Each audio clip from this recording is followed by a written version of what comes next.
लेकिन भगवान राम ने देखा कि लंका नगरी में मेरा एक भक्त विभीषण रहता है, और जब तक भक्त वहां रहेगा तब तक मैं लंका पर चढ़ाई नहीं कर सकता।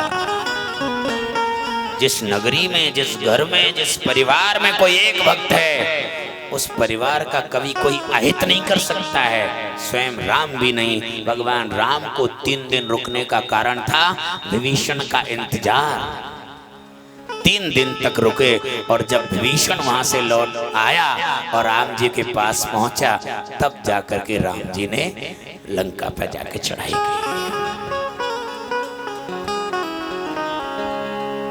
और ज्यादातर पुरुष तो इतने भक्ति करते नहीं हैं, लेकिन फिर भी पुरुष का परिवार चल रहा है, सुखी हैं, तो समझ लेना कि उस महिला की वजह से है कि वो महिला हर समय कोई न कोई भक्ति, भजन, कीर्तन, दान, धर्म करती रहती है।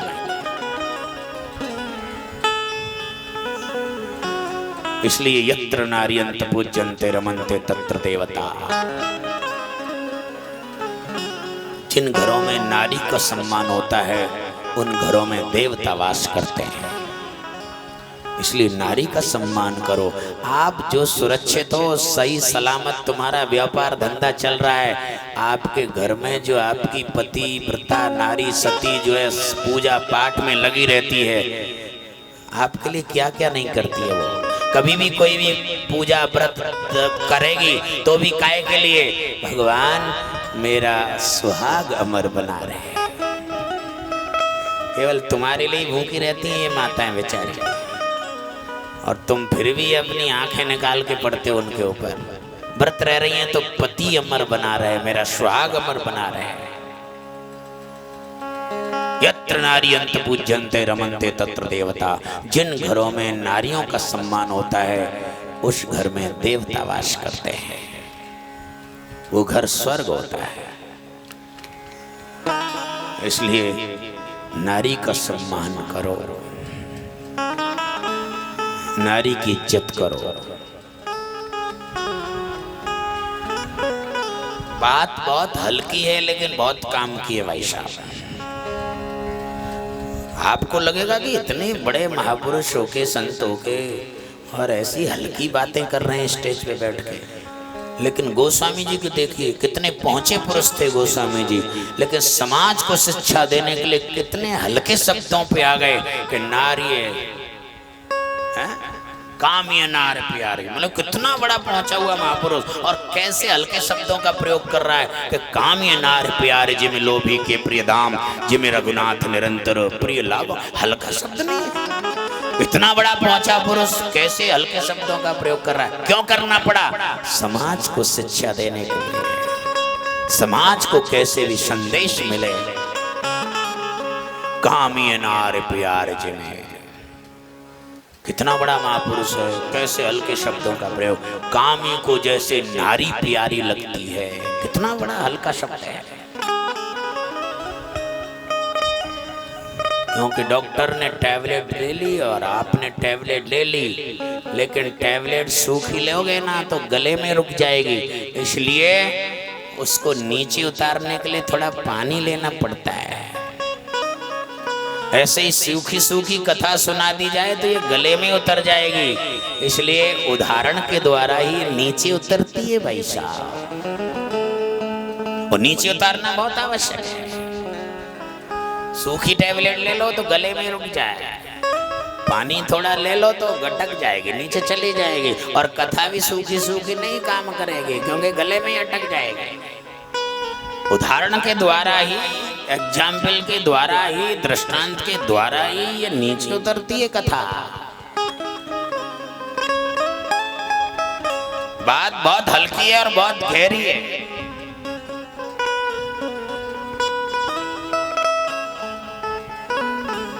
जिन घरों में नारी का सम्मान होता है वो घर स्वर्ग होता है, वहां देवता वास करते हैं। यत्र नार्यन्त पूज्यन्ते रमन्ते तत्र देवता।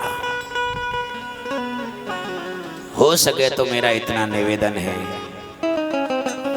कि घर की महिला का, घर की नारी का कभी गाल फूलना नहीं चाहिए। बात बहुत हल्की है लेकिन बहुत गहरी है। जिस घर की महिला का गाल फूल गया ना, वो घर चौपट हो जाएगा, रोड पे आ जाएंगे। प्रमाण है रामचरितमानस में, आप देखिए। महाराज दशरथ के बुढ़ापे में कोई संतान नहीं थी, गुरु वशिष्ठ के आशीर्वाद से 4 पुत्र हो गए। दूसरे गुरु विश्वामित्र लिवा के ले गए और बहुत जल्दी शादी करा के ले आए। कितनी खुशियां आ गई अयोध्या में, जबकि कितनी गिलानी से मन भर गया था महाराज दशरथ का कि 3 शादी हो गई, एक भी बालक नहीं, कौन होगा वारिस। लेकिन कितनी खुशियां हुई अयोध्या में, कितनी उमंग हो रही है, कितना आनंद छा रहा है। लेकिन हुआ क्या, कैकेयी का गाल फूल गया भाई साहब। बोलिए, और जिस घर की महिला का गाल फूल जाए क्या होगा? कैकेयी का गाल फूला, सब चौपट हो गया, सब कुछ खत्म हो गया। जो खुशी थी सब खत्म हो गई। राम वनवास, दशरथ स्वर्गवास, तैस नैस हो गई अयोध्या। ध्यान रखना, घर की नारी का कभी गाल नहीं फूलना चाहिए। और फूल भी गया हो ना, तो गाल को फूला हुआ छोड़ के दुकान पे मत चले जाना, या ड्यूटी मत चले जाना। कैसे भी प्रयास करो कि गाल में गड्ढा पड़ जाए, तब घर से निकलना। फूला हुआ छोड़ के चले गए तो कुछ भी हो सकता है पीछे से भाई साहब। और ये आप मैं तो बालपन का महात्मा हूं, पर जितनी आपको नॉलेज होगी कि उनका गाल में गड्ढा कैसे पड़ेगा, फूलना बंद कैसे होगा, वो आप अपने हिसाब से कर लेना। समझ गए ना आप? समझ लेना, ये बात बहुत गहरी है। कौन से जेवर से खुश होंगी, कि कौन सी मिठाई से खुश होंगी, कि कौन से कपड़े से खुश होंगी, खुश करके जाइए। और जब वो खुश होंगी, वो हंसेंगी, मुस्कुराएंगी। आप मुस्कुराती हुई महिला को देख लेना, गाल में अपने आप गड्ढा पड़ जाता है। और ध्यान रखना, जिन घरों की महिलाओं में गाल में गड्ढा पड़ जाएगा, वो घर स्वर्ग बन जाएगा भाई साहब। बात बहुत हल्की है लेकिन बहुत गहरी है। इसलिए घर की हर महिला के गाल में गड्ढा पड़ा रहना चाहिए, और मुस्कुराती रहे। और आप कितने भी हारे थके आए हों, और घर की महिला मुस्कुराती हुई जब आपको रिसीव करे, आपको बुलाए और पानी का गिलास लाए, पूरे दिन की थकान आपकी दूर हो जाएगी। और फूला हुआ गाल मिले तो समझ लेना, बात बहुत गहरी है। और जिन घर की नारियों के गाल में गड्ढा पड़ा रहता है, वो नारी अपने पति के सारे गड्ढों को भर देगी और वो घर को स्वर्ग बना देगी भाई साहब। यत्र नार्यन्त पूज्यन्ते रमन्ते तत्र देवता। और किसी बात में घर पे हो ही जाती है छोटी मोटी बात, लेकिन फूल जाए गाल तो घर छोड़ के मत चले जाना। जब तक गड्ढा नहीं पड़ जाए तब तक घर में से जाना ही मत। दुकान जाए भाड़ में, चाहे ड्यूटी जाए भाड़ में, लेकिन पत्नी को गाल अगर फूलो रहेगा तो सब चौपट हो जाएगा। इसलिए प्रयास करके जाओ कि गाल में गड्ढा पड़े तभी घर से निकलना। और जब आए लौट के तो भी गड्ढा ही पड़ा हुआ मिले तो बड़ी आनंद आएगा। और यही जिंदगी है भाई साहब। वो कौन सा भजन गाते हैं, जिंदगी प्यार का, सुनाऊं क्या? हाँ, जिंदगी प्यार का गीत है, इसे हर दिल को गाना पड़ेगा। जिंदगी प्यार का गीत है, इसे हर दिल को गाना पड़ेगा। जिंदगी प्यार का गीत है, इसे हर दिल को गाना पड़ेगा। जिंदगी प्यार का गीत है, इसको हर दिल को गाना पड़ेगा।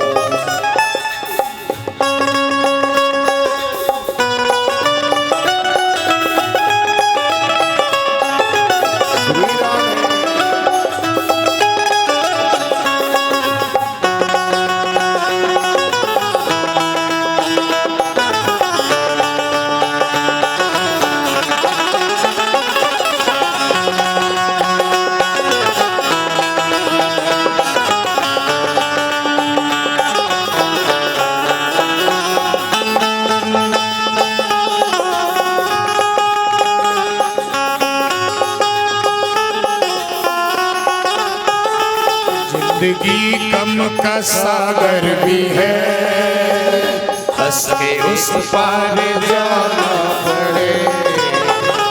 जिंदगी गम का सागर भी है, हंस के उस पार जाना पड़ेगा।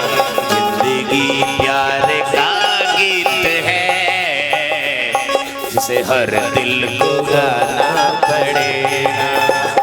जिंदगी प्यार का गीत है, जिसे हर दिल को गाना पड़ेगा। इसलिए रामई केवल प्रेम प्यारा। भगवान ये नहीं कहा कि वैराग प्यारा कि ज्ञान प्यारा। क्या प्यारा कहा? राम ही केवल प्रेम प्यारा। राम ही केवल प्रेम प्यारा।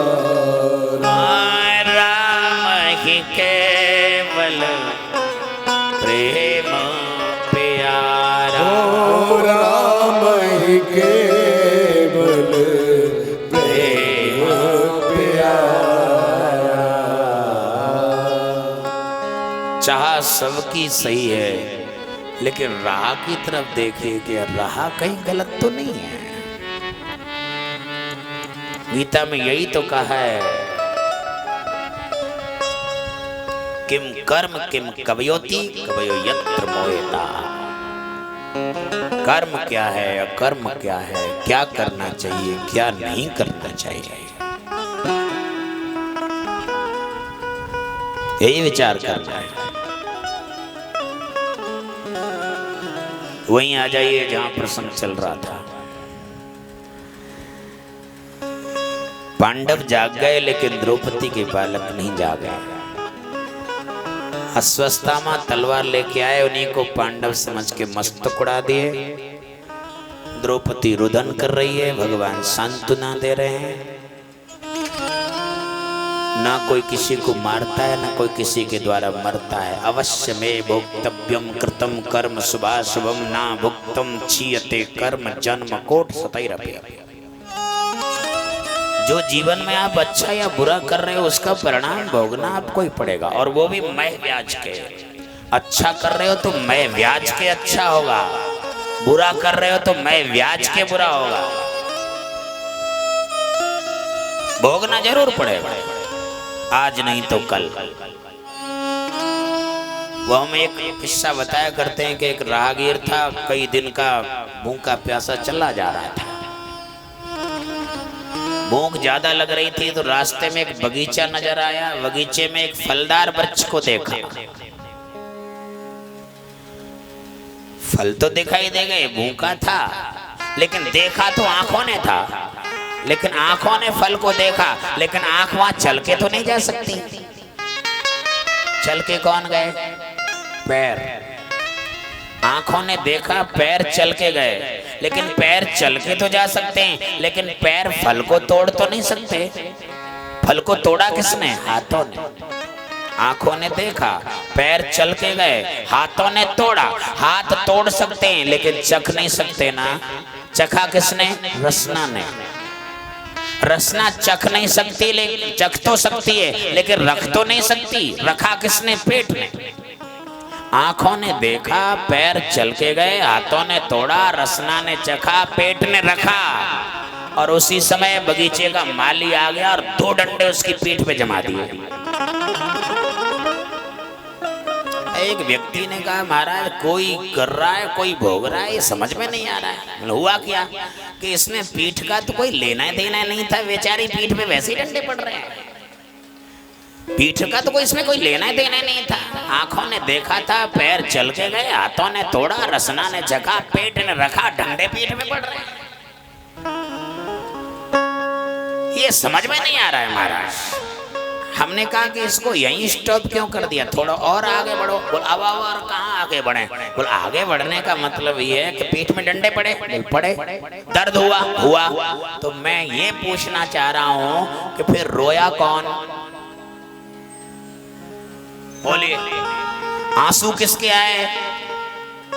रोया कौन? और पाप की शुरुआत किसने की? सबसे पहले उस फल को आंख ने देखा, और एंड क्या हुआ? रोना उस आंख को ही पड़ा ना। अवश्य में भोक्तव्यम कृतम कर्म शुभाशमम। आप कितने भी चक्कर काट लो, कितने भी छुप लो, दुनिया से छिप सकते हो, लेकिन वो सब के ऊपर नजर है, इसलिए परिणाम भोगना उसी को पड़ेगा जिसने किया है। आंख ने किया, आंख को ही भोगना पड़ा। पाप की शुरुआत आंख ने की, और रोना भी। अवश्य में भोक्तव्यम कृतम कर्म शुभाशुभम ना भुक्तम क्षीयते कर्म जन्म कोट सतैरपि।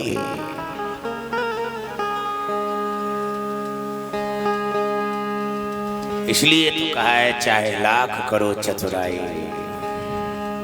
आप अच्छा कर रहे हो तो मैं ब्याज के अच्छा होगा, बुरा कर रहे हो तो मैं ब्याज के ही बुरा होगा। मैंने कल भी बताया था कि जिसका समय अच्छी जगह लगता हो और जिसका धन अच्छी जगह लगता हो, हाँ? जिसका समय भी अच्छी जगह में खर्च हो रहा है, अच्छी संगत में बैठ रहा है, अच्छी कथा कीर्तन में बैठ रहा है, मंदिर देवालय में जाके बैठ रहा है, जिसका समय अच्छा कट रहा हो और जिसका धन भी अच्छी जगह लग रहा हो, वो आदमी अच्छी जगह ही जाएगा भाई साहब। और कोई ज्यादा सूत्र दिखाने की जरूरत नहीं है। जिसका धन अच्छी जगह लग रहा हो और जिसका समय अच्छी जगह कट रहा हो, वो आदमी अच्छी जगह ही जाएगा। इसलिए मैंने कल आपको बताया था कि मकान मिले ना मिले पता होना चाहिए। पहुंच जाओगे कि नहीं? मकान भले ही ना मिले, कभी देखा ना हो, लेकिन उस आपके पास उस मकान का पता है तो आप पहुंच जाओगे। मकान मिले ना मिले पता होना चाहिए, और भगवान मिले ना मिले कथा होनी चाहिए। कथा भगवान का एड्रेस है। नारद जी से यही तो प्रश्न किया था। भगवान से जाके नारद जी ने कहा कि आप तो मस्त यहाँ लेटे हुए हैं, लक्ष्मी जी आपके पैर दबा रही हैं, लेकिन सबसे बड़ी टेंशन तो हमको है, क्योंकि सारे भूमंडल में भ्रमण हम करते हैं, लोग बाग हमसे ही पूछते हैं कि भगवान कहाँ मिलेंगे। इसलिए आपका कोई ग्रीटिंग कार्ड हो तो दे दो, कोई कांटेक्ट नंबर हो जिससे हम पूछ लिया करें कि इस समय तुम कहाँ हो, तो लोगों को हम बता दिया करें। भगवान ने एक श्लोक के द्वारा अपना एड्रेस बताया। नारद जी ने कहा, भगवान मैंने ये सुना है कि आप बैकुंठ में रहते हो। भगवान ने कहा, रहता नहीं हूँ, रहता था, वहां से मैंने मकान खाली कर दिया है। मैंने सुना है कि आप योगियों के हृदय में रहते हो। भगवान ने कहा, रहता नहीं हूँ, रहता था, वहां से भी मेरा ट्रांसफर हो गया है। तो कहाँ रहते हो? ना हम बसामि वैकुंठे योगी नाम हृदय नच मदभक्ता यत्र गायन्ति तत्र तिष्ठामि नारद। भगवान कहते हैं, नारद ना तो मैं वैकुंठ में रहता हूँ, ना योगियों के हृदय में रहता हूँ। मेरे भक्त लोग भाव से जहाँ मेरा नाम लेने लग जाते हैं, मैं अपनी झोंपड़ी वहीं डाल लेता हूँ। आपको किसी मंदिर देवालय में भगवान मिले ना मिले, लेकिन 7 तारीख तक तो कुंदन मैरिज होम में भगवान ने अपना डेरा डाल लिया है। तो यहाँ मिलेगा भगवान, क्योंकि जहाँ भाव से उसका नाम लिया जाता है, उसकी कथा सुनी जाती है, भगवान वहीं अपना झोंपड़ी डाल लेता है। ये मेरा एड्रेस है। ना हम बसामि वैकुंठे योगी नाम हृदय नच मदभक्ता यत्र गायन्ति तत्र तिष्ठामि नारद। मदभक्ता यत्र गायन्ति तत्र तिष्ठामि नारद। मेरे भक्त लोग जहाँ भाव से मेरा गायन करते हैं, मेरा नाम लेते हैं, मैं वहीं अपना डेरा डाल लेता हूँ। इसलिए 7 तारीख तक तो कुंदन मैरिज होम में अगर दर्शन करने हो तो यहाँ मिल जाएंगे। भगवान की झोंपड़ी यहीं पड़ी हुई है।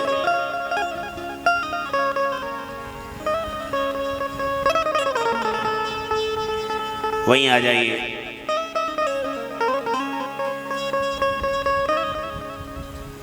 भगवान सांत्वना दे रहे हैं, अर्जुन की परीक्षा ले रहे हैं। अर्जुन तुम छत्री हो, और छत्री का काम है टिट फॉर टैट, जैसे को तैसा जवाब दे। तुम भी से मार डालो। रथ में बिठाया अर्जुन को और अश्वत्थामा के पीछे रथ लगा दिया। दोनों में जंगल में जाके भयंकर युद्ध हुआ। आखिर ब्रह्म पास में बांध करके आज अर्जुन उनको लेकर के आया और भगवान ने रथ सीधा जाके द्रौपदी के सामने खड़ा कर दिया। और द्रौपदी ने इस प्रकार से ब्राह्मण 5 पुत्रों के हत्यारे को, वो हत्यारा नहीं देखा, ब्राह्मण देखा। ब्राह्मण को क्षत्रिय अर्जुन बांध करके इस प्रकार से लेके आया है। 5 पुत्रों के मारने वाले हत्यारे को दूर से द्रौपदी प्रणाम करती है और कहती है कि मुंचताम एषो ब्राह्मणो नितराम गुरु। छोड़ दो अर्जुन, छोड़ दो। ब्राह्मण हमारे लिए पूजनीय होता है। क्षत्रियों के लिए ब्राह्मण, अगर क्षत्रिय भले 80 वर्ष का बुढ़ा क्यों न हो, ब्राह्मण का अगर 10 वर्ष का बालक भी क्यों न हो, तो भी वो उससे जाति वृद्ध है। वृद्ध भी 6 प्रकार के हैं। एक जाति वृद्ध है, एक आयु वृद्ध है, एक पद वृद्ध है, एक संबंध वृद्ध है, एक ज्ञान वृद्ध है, एक रिश्ता वृद्ध है। 6 प्रकार के वृद्ध हैं। आप बुजुर्ग हो गए, 80 वर्ष के, सफेद बाल हो गए, लेकिन आपकी बुजुर्गता, ये सफेद बाल होना, कोई आपकी मेहनत लगी? बोलो, आपके सफेद बाल हुए, इसमें मेहनत करनी पड़ी थी? सफेद बाल करने में कुछ करना पड़ा? आपके वयोवृद्ध हैं आपकी उम्र से, लेकिन इसके लिए आपको कुछ करना नहीं पड़ा है, स्वतः ही हो गए। लेकिन ज्ञान, अगर 10 वर्ष का ही बालक है, वो ज्ञान में वृद्ध है, उसको न जाने कितना क्या करना पड़ा, तब जाके उसको ज्ञान मिला। वो ज्ञान वृद्ध सबसे बड़ा वृद्ध है। ज्ञानी सबसे बड़ा है। गोस्वामी जी भी लिख रहे हैं कि जनो चतुर कर नाम आधारा, ज्ञानी प्रभु है विशेष। 4 प्रकार के भक्त रामचरितमानस में, 4 प्रकार के भक्त गीता में। चतुर्विद्या भजन्ते माँ जना सकृति अर्जुन, आर्तो जिज्ञासु अर्थार्थी ज्ञानी च भरतर्षभ। गीता में भी 4 प्रकार के, रामायण में भी 4 प्रकार के हैं, लेकिन भागवत में भक्त 3 प्रकार के हैं। काम सर्व काम बा मोक्ष कर्म उदार्यति तीव्रेण भक्ति योगेन येतम पुरुषम परम। एक सकाम कर्मी, एक निष्काम कर्मी, एक मोक्ष कर्मी। भागवत में 3 प्रकार के भक्त हैं, रामायण में 4 प्रकार के भक्त हैं, गीता में 4 प्रकार के भक्त हैं, लेकिन सब में बड़ा ज्ञान वृद्ध बताया। अकाम सर्व काम बा मोक्ष कर्म उदार्यति तीव्रेण भक्ति योगेन येतम पुरुषम परम। चतुर्विद्या भजन्ते माँ जना सकृति अर्जुन, आर्तो जिज्ञासु अर्थार्थी ज्ञानी च भरतर्षभ। ये गीता में 4 प्रकार के भक्त हैं। इसलिए ज्ञान वृद्ध सबसे बड़ा है। भले ही हम क्षत्रिय हैं, लेकिन ब्राह्मण का बालक भी हमारे लिए गुरु समान माना गया है। इसलिए द्रौपदी ने कहा कि मुंचताम एषो ब्राह्मणो नितराम गुरु। छोड़ दो, छोड़ दो, हम क्षत्रिय हैं, ब्राह्मण हमारे लिए पूजनीय होते हैं। द्रौपदी ने कहा, अर्जुन से कहा, अभी एक माँ के आंसू तो बंद नहीं हुए, फिर दूसरी माँ को क्यों रुलाना चाहते हो? एक तो माँ रो ही रही है, अगर उसे रुलाने से मेरे आंसू बंद हो सकते हैं क्या? एक माँ तो रो ही रही है, दूसरी माँ के आंखों में आंसू क्यों डलवाना चाहते हो? मेरे 5 पुत्र मारे गए, लेकिन मेरे वे 5 पति तो अभी जीवित हैं ना। पुत्र की इच्छा होगी तो मैं और भी पुत्र पैदा कर सकती हूँ, लेकिन अपनी गुरु माता की तरफ देखो। तुम्हारी गुरु माता का इकलौता पुत्र है और इसे मार दोगे तो तुम्हारी गुरु माता अनाथ हो जाएगी, क्योंकि उनके पति को तुम पहले मरवा चुके हो।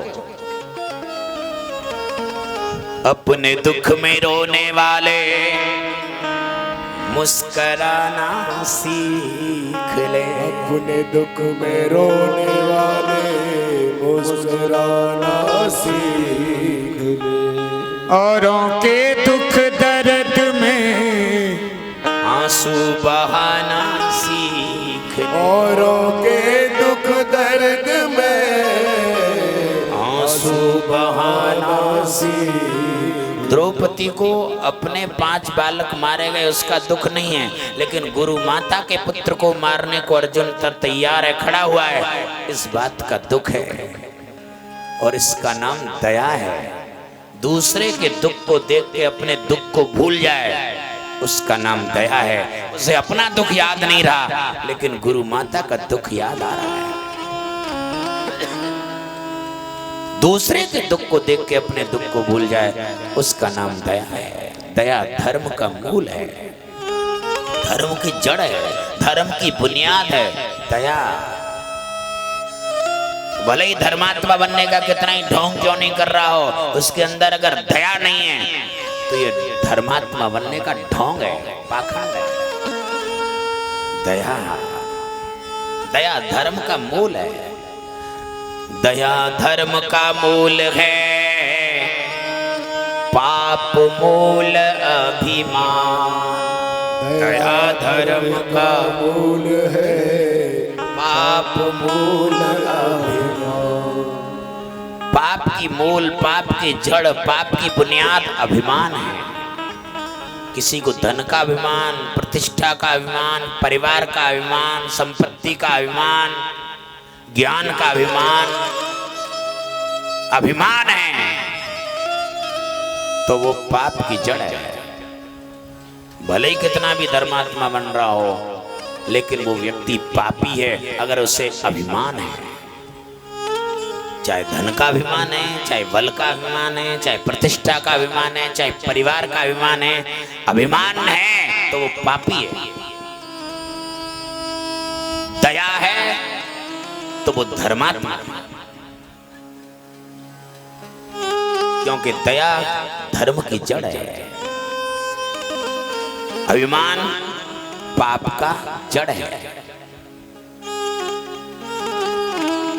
और द्रौपदी दया है। और भगवान कहते हैं कि जिसके पास दया होती है ना, उसकी डोरी में अपने हाथ में ले लेता हूं। लगता है कि अर्जुन जैसी मति हम सबकी बन जाए कि अपनी जीवन रूपी डोरी भगवान के हाथ में दे दे, ऐसी स्थिति बन जाए।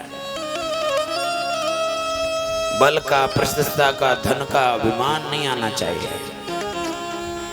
आप रामायण में देखिए, वनवास में माँ सीता भगवान राम के पास रहती है, हर समय राम के साथ रह रही है वनवास में, और उसके बाद भी राम के साथ रहते हुए भी मन कहाँ भाग रहा है? सोने के हिरण को लाओ। राम जी ने कहा कि मेरे पास रह रही है और तेरा मन सोने में भाग रहा है, इसका मतलब मुझसे ज्यादा तुझे सोने से प्यार है, तो मैं तुझे सोने में भेज देता हूँ, जा सोने की लंका में जा। भगवान राम ने उसे सोने की लंका में पहुंचा दिया। लेकिन भले ही सोने की लंका में पहुंच गई सीता, सोने में रह रही है सीता, लेकिन उसके बाद भी ध्यान कहाँ है उसका? मन कहाँ है उसका?